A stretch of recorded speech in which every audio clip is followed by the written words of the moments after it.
नमस्कार साथियों, जय श्री राधे कृष्णा, जय श्री श्याम। स्वागत है सभी भक्तों का आपके अपने यूट्यूब चैनल रामकृष्ण जी सेवम स्टूडियो में। मैं रामकृष्ण शास्त्री आप लोगों के लिए नई जानकारी, धार्मिक कथाएं, व्रत कथाएं आदि जानकारी लेकर के आते रहते हैं।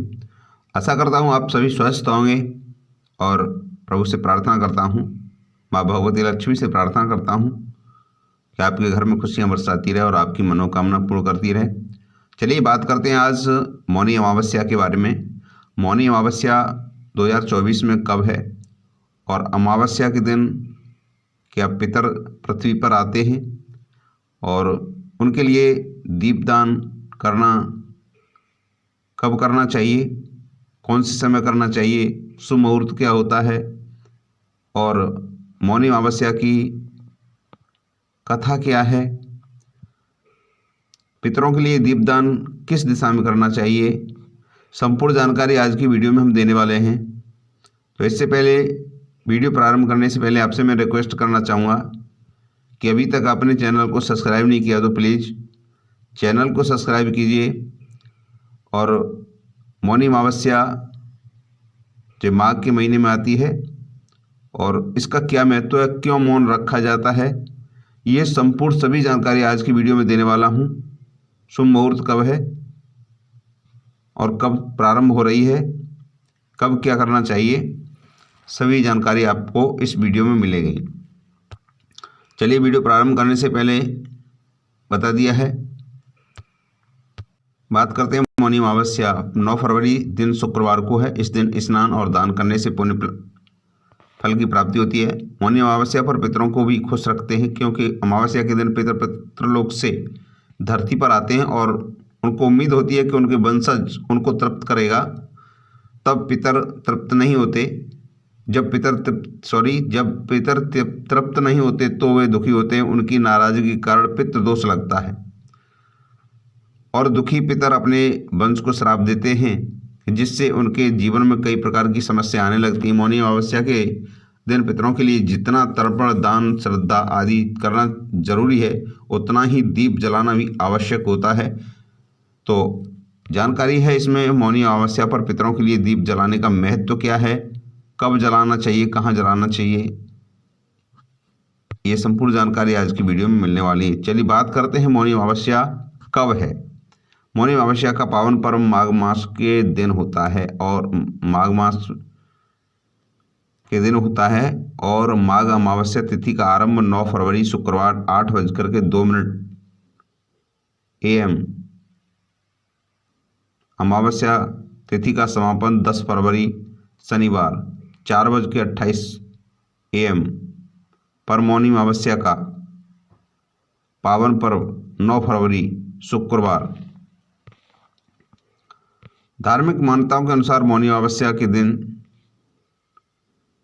जब पितर अपने पितृलोक को लौटते हैं, उस समय उनके रास्ते में अंधेरा न हो, इसलिए हम मौनी अमावस्या पर पितरों के लिए दीप जलाते हैं।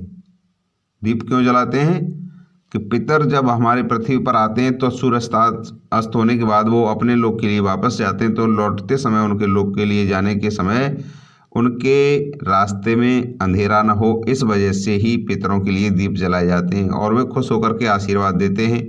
पितरों के आशीर्वाद से सुख, शांति, समृद्धि, धन दौलत, वंश, यश, कीर्ति आदि की प्राप्ति होती है। मौनी अमावस्या पर कब और कहाँ जलाएं पितरों के लिए दीपक कहाँ जलाना है। मौनी अमावस्या के दिन सूर्यास्त 7:05 AM पर सूर्योदय 7:05 AM पर और सूर्य अस्त होगा 6:06 PM पर शाम को। इस समय जाड़े का मौसम है और अंधेरा जल्दी होने लगता है, ऐसे में आपको पितरों के लिए दीप अंधेरा होने से पूर्व जला देना चाहिए। मौनी अमावस्या के दिन पितरों के लिए दीप किसी पीपल के पेड़ के नीचे जला सकते हैं अथवा इसके अलावा आप घर के दक्षिण दिशा में, जो आपका घर बना हुआ है उसकी दक्षिण दिशा में दीपक जला सकते हैं। पितरों के लिए कैसे जलाएं दीपक, तो मौनी अमावस्या पर आप मिट्टी का एक दीपक लें और उसे पानी से साफ कर लें और सुखा लें। शाम के समय उस दीपक को सरसों का तेल भर लें, उसमें रुई की बत्ती लगाएं और फिर उसमें पितरों का स्मरण करके उस दीप को जलाएं। और स्मरण करके यह भी कह सकते हैं ताकि आपके पितरों के मार्ग में कहीं अंधेरा न हो। ये पितृ गणों में आपके लिए मौनी अमावस्या पर दीप प्रदान करता हूँ, जिससे आप स्वीकार करें और इससे तृप्त हों। आश्विनी मास में पितृपक्ष के समय आप अपने पितरों के लिए प्रत्येक दिन दीप जला सकते हैं। पितरों को खुश करने के लिए जीवन में सुख शांति मिलती है। आइए बात करते हैं मौनी अमावस्या के दिन पूजा विधि विधान कैसे करें और इसकी व्रत की कथा क्या है। मौनी अमावस्या की व्रत की कथा क्या है, किस दिन व्रत रखना चाहिए, ये संपूर्ण जानकारी अब हम प्रारंभ करने वाले हैं आपके बीच में। चलिए बात करते हैं। मौनी अमावस्या के दिन गंगा जल अमृत में बदल जाता है और इस दिन अगर आप व्रत रखते हैं तो आप प्रातः उठकर सबसे पहले स्नान करें और भगवान विष्णु और भगवान शिव की पूजा करें। साथ ही मौनी अमावस्या की व्रत कथा सुनें। तो ये व्रत कथा इसमें बताई जा रही है। इस वीडियो को आप ज़्यादा से ज़्यादा लोगों तक शेयर करेंगे तो उसका पुण्य भी आपको प्राप्त होगा। पौराणिक कथाओं के अनुसार मौनी अमावस्या के दिन मनु ऋषि का जन्म हुआ था और इस दिन मौन व्रत कर विधिवत श्री हरि भगवान विष्णु की पूजा अर्चना करने से मुनि पद की प्राप्ति होती है। सनातन धर्म में अमावस्या तिथि का विशेष महत्व है। शास्त्रों के अनुसार जब सूर्य और चंद्रमा के बीच का अंतर शून्य हो जाता है तो अमावस्या तिथि का योग बनता है। धार्मिक मान्यताओं के अनुसार अमावस्या तिथि भगवान विष्णु को अत्यंत प्रिय है और मौनी अमावस्या पर मौन धारण कर स्नान करने का विधान है। इस दिन पीपल के पेड़ पर या भगवान विष्णु की विधिवत पूजन भी काफ़ी महत्वपूर्ण माना गया है। स्कंद पुराण में वर्णित एक कथा के अनुसार बिना व्रत कथा पाठ किए किसी भी व्रत को पूर्ण नहीं माना जाता।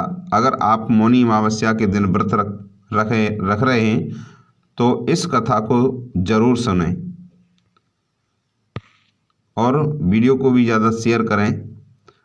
चलिए बात करते हैं मौनी अमावस्या की व्रत कथा के बारे में। पौराणिक कथा है। प्राचीन काल में कांचीपुरी में देवस्वामी नामक का एक ब्राह्मण रहता था और उसकी पत्नी का नाम था धनवती। उसके 7 पुत्र थे, एक पुत्री थी। पुत्री का नाम गुणवती। और ब्राह्मण ने 7 पुत्रों का विवाह करने के बाद बेटी के लिए वर तलाश करने के लिए अपने सबसे बड़े पुत्र को भेजा। उसने एक ज्योतिषी को कन्या की कुंडली दिखाई। उसने बताया कि विवाह होते ही कन्या विधवा हो जाएगी। ज्योतिष की बात सुन ब्राह्मण दुखी हो गया और उसने उससे उपाय पूछा कि इसका उपाय क्या है। उपाय पूछने पर ब्राह्मण ने बताया कि सिंघल द्वीप पर एक शोभा नामक धोबिन रहती है। यदि कन्या की शादी से पहले घर आकर वह पूजन करे तो यह दोष दूर हो जाएगा। ब्राह्मण ने गुणवती को अपने सबसे छोटे पुत्र के साथ सिंघल द्वीप भेजा। दोनों सागर किनारे पहुंचकर उसे पार करने की कोशिश करने लगे। जब समुद्र को पार करने का कोई रास्ता नहीं मिला तो भूखे प्यासे एक वृक्ष के नीचे, बट वृक्ष, बरगद के वृक्ष के नीचे आराम करने लगे। पेड़ पर घोंसले में एक गिद्ध का परिवार रहता था। उस समय घोंसले में सिर्फ गिद्ध के बच्चे थे। वे सुबह से ही भाई बहन के क्रियाकलापों को देख रहे थे, यानी नीचे जो लेटे हुए थे भाई बहन विश्राम कर रहे थे, उनकी क्रियाकलापों को देख रहे थे। शाम को जब गिद्ध के बच्चों की माँ भोजन लेकर के घोंसले में आई तो वे उस भाई बहन की कहानी को बताने लगे। उनकी बात सुनकर के गिद्ध की माँ को नीचे बैठे भाई बहन पर काफी दया आई और बच्चों को आश्वासन दिया कि वह उनकी समस्या का समाधान करेगी। यह सुनकर के गिद्ध के बच्चों ने भोजन ग्रहण किया। दया और ममता में वशीभूत गिद्ध माता उनके पास आई और बोली कि मैंने आपकी समस्या को जान लिया है। इस वन में जो भी फल फूल मिलेगा मैं आपके लिए लेकर के आती हूँ तथा प्रातःकाल में आपको सिंगलदीप धोबिन के पास पहुँचा दूंगी। अगले दिन सुबह होते ही गिद्ध माता ने दोनों भाई बहनों को समुद्र पार करा करके सिंगलदीप शोभा के पास पहुँचा दिया। गुणवती प्रतिदिन सुबह सूर्योदय से पहले शोभा का घर लीप दिया करती थी। एक दिन शोभा ने अपनी बहुओं से पूछा कि प्रतिदिन सुबह हमारा घर कौन सा लीपता है। बहुओं ने तारीफ बटोरने के लिए कहा कि हमारे अलावा और ऐसा कौन कर सकता है। इसलिए शोभा को उनकी बातों पर यकीन नहीं हुआ और वह यह जानने के लिए पूरी रात जागती रही। तभी उसने सुबह गुणवती को घर साफ करते हुए देखा और उससे उसकी परेशानी पूछा। गुणवती ने अपनी परेशानी बताया, जिसे सुन शोभा चिंतित हो गई और उसके घर जाकर पूजा पाठ करने के लिए तैयार हो गई।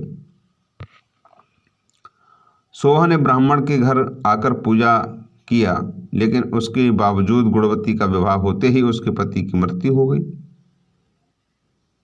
तब शोभा ने अपने सभी पुण्य गुणवती को दान कर दिया, जिससे उसका पति जीवित हो गया।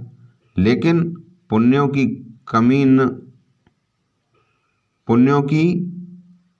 कमी से शोभा के पति और बेटे की मृत्यु हो गई।